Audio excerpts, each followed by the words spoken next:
atas juga kan, indah kali kan. Suasananya pun syuk kali ya. Misteri. Kita mengetahui ini makam siapa dan dari keturunan mana. Ya, ini makam dari tuanku yang mulia, tuanku Syed Akil bin Husain. Beliau dari keturunan Al-Husain, Cucu. cucu Rasulullah. Garis keturunannya. Untuk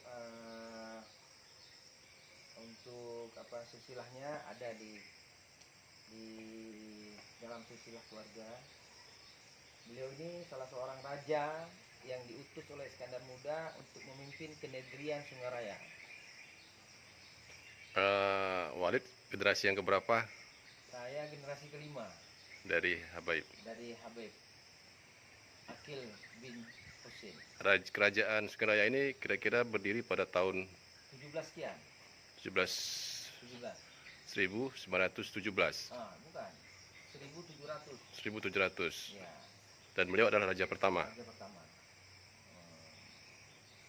Dan makam ini berarti sudah berdiri di sini sejak beliau wafat. Sejak beliau wafat.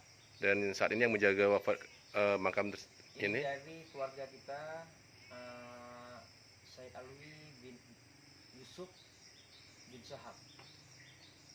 Oke. Kebetulan marga beliau bin Sahab. Kebetulan itu kan ada 3 makam, bisa disebutkan Ya. satu persatu. Di antaranya ini istri-istri beliau. Nah, cuman saya tidak bisa menjelaskan yang mana namanya. Berarti keduanya itu istri-istri beliau. Keduanya. Dan kemudian Walid, untuk posisi yang berada di sekitar ini, apakah ini juga? Ini makam keluarga semua. Ini makam keluarga dari sanak keluarga semua, para habaib semua ini. Leluhur Aceh. Ya. Ini semua. Jadi di sini terkenal dengan ada limung pilok dulu. Biasanya dia di situ, di pohon besar itu.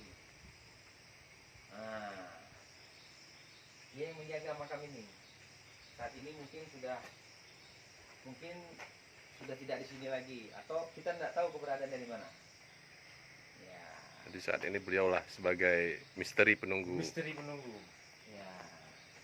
Makam ini. Ya.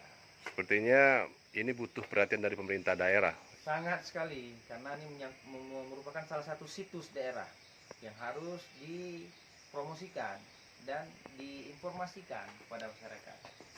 Cagar budaya ya. Cagar budaya. Oke, terima kasih Walid. Inilah posisi makam yang ditumbuhi oleh semak belukar. Sepertinya tidak ada sentuhan bantuan dari pemerintah daerah.